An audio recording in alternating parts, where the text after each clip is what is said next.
Tens of millions of beneficiaries could be losing benefits and coverage as a result of Congress not taking action. This could get really bad really fast. Let's get into it and discuss what is actually going on. Welcome everyone, as well as to keep you updated with all this information that is changing very rapidly during this time as we get closer and closer to the end of the month, as well as the finishing of this massive $3.5 trillion reconciliation stimulus package. So again, thank you so much for your support. I truly appreciate it. Subscribe down below and feel free to share this video or any others here on the channel with your friends, family, and social media. All right, let's get into it and talk about this. So first off, I typically like to focus my videos around the good information, right? The good news, the good information, anything that'll help people out during this time. That's what I typically like to focus my videos around. However, unfortunately, sometimes I do need to come back and share with you some bad information like what we're going to talk about in this video, simply because it is my duty as well as it is my dedication and it is my commitment to be here for you every single day to let you know what's going on, to help you out, as well as to watch out for bad things that may be coming like what we're talking about in this video. So again, I don't like to focus on this information, but I do need to let you know what's going on because that is my commitment to you. All right, so let's talk about this. So first off, this is a confusing topic, but I'm just going to quickly brush on this. I'm not going to go into much detail simply because it's very confusing, and realistically, you don't really need to know all the details. But right now, here we are in kind of late-ish September already. Wow, like, where's the month going already, right? But here we are. We're quickly approaching late-ish September. September is historically a very, very busy month. There's a lot of things that are going on. The fiscal year ends at the end of this month, September 30th. The new fiscal year begins October 1st. On top of that, there's a lot of other things that need to go down this month. In conjunction with that, they also want to pass this $3.5 trillion stimulus package. They also want to pass the $1.2 trillion infrastructure package, as well as pass a new federal budget, as well as raise the debt ceiling. They have so much stuff going on this month, and they only have a few days left through this month to get all this stuff done. However, here is one more thing that we want to focus on in this video and what we want to talk about. So, as right now, we know that the debt ceiling is out there right now. So, the debt ceiling officially expired the end of July, and we've kind of been floating along based on this emergency measures that the Treasury has deployed to kind of keep the government funded and to allow the government to continue paying all the bills and obligations so that we don't default on all the debt that we have in this country. So, thanks to the Treasury, we've just kind of been floating along right now, even though the debt ceiling has officially kind of expired as far as a few months ago. But the Treasury was basically out, over the course of the last couple of weeks here, the Treasury has been out a few times saying, we need to do something really fast here because we're going to literally run out of money, 100% run out of money in October. Well, October's not that far away, and we could potentially literally run out of money. Not like just a joke, like, oh, we're just kidding, we're going to run out of money. No, like, the Treasury would literally be out of money, like gone, they're broke, out of money. Okay. So basically the Treasury's been out, Janet Yellen has been out basically telling Congress, we need to raise the debt ceiling and we need to do it fast because we're running out of money and we're running out of money fast. We need to get this thing done.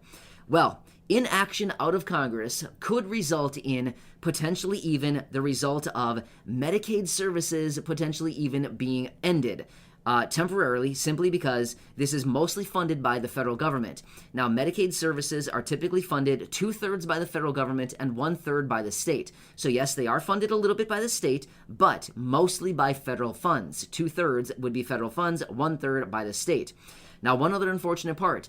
Food stamps, otherwise known as SNAP benefits, Supplemental Nutrition Assistance Program, could also be potentially facing cuts as well by about the tune of about $30 billion, simply because this is, again, funded by federal programs and federal funds, but administered by the states, right?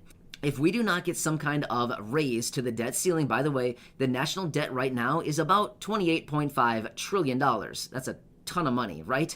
Can anybody wrap their head around $28.5 trillion? I can't really. I mean, that's just a lot of zeros, a lot of commas, and a lot of numbers right there. That's the national debt as of about right now, $28.5 trillion. Well, they need to raise the debt ceiling. In other words, giving permissions to spend more money. If they don't, we could potentially be defaulting on many of our obligations, including, like what I just talked about, which could include like funding for Medicaid for those people, millions of beneficiaries who have Medicaid services, Medicare coverage, Medicaid coverages right now. That could potentially be resulting as in we've ran out of money and we can't fund Medicaid for a short period of time until they actually figure this whole thing out. At the same time, the bad part about all this, again, of course, drying up of Medicaid services would be a really bad thing going forward, right? But in addition to that, they're potentially saying we might need to cut food stamps as far as SNAP benefits by about $30 billion simply because they'll be out of money. They won't have any money to fund it. It's not a matter of like cutting benefits simply because they want to. It's a matter of they don't have any money to fund these benefits is why they may actually need to do this. So again, they're pretty much urging Congress, basically saying, hey, Congress, you guys need to do something really quickly here because we're getting right down to the wire on raising the debt ceiling here, and Congress is literally doing pretty much nothing. I've done a bunch of research on this, and it seems like unless they're doing something behind this that we don't know about, but for the most part, Congress is not doing a whole lot at all when it comes to raising the debt ceiling. They're kind of just letting the days tick away, and we're kind of running out of days really, really quickly here. So either way, this could potentially turn into a really bad situation for tens of millions of low-income and fixed-income beneficiaries really, really quickly. It's a sad situation, seriously. So, of course, hopefully that they actually get something done here. But if it gets bad enough, we could potentially be looking at like government shutdowns if we don't get a new federal budget by the end of this month, essentially going into October. I mean, there's like so much on the plate right now. It's unbelievable what Congress has in front of them, and they only have about 10, 11 or so days to get this whole thing done before the end of the month, right? I want to lay this out there. Again, I know this is not exactly the best news ever, but again, it is my dedication. It's my commitment to be here for you, to let you know what's going on, regardless of whether it is good or bad. But even though I like to focus my content around the good stuff, what can we do to help you in this time? What can we do to raise benefits? What can we do to help everybody out through stimulus checks, as far as permanent raises to benefits and all these other things going on? But when I come across stuff like this, I need to let you know, especially if it's going to pertain to a large percentage of many of you right here on the channel. And I do know that there are a lot of you here on the channel that do receive Medicaid, who are receiving Medicaid services, as well as food stamps like SNAP benefits. So this would be a really sad situation. I mean, okay, think of this. We're in a situation right now where Congress clearly knows that we need a stimulus check, right? We know that at a minimum we need a fourth stimulus check. Monthly recurring payments would be pretty nice. We do know that we need permanent raises to benefits across the board for Social Security, retirement, disability, SSDI, survivors, SSI, VA, RRB. We need more stimulus provisions for low income and fixed income. And now all of a sudden we get into this phase where they're like, oh, hey, just kidding. Yeah, we haven't done anything. And on top of it, we're actually going to, kind of let the whole thing lapse as far as the debt ceiling with everything going on. And yeah, we might actually be sacrificing Medicaid services and, food stamps, by the way.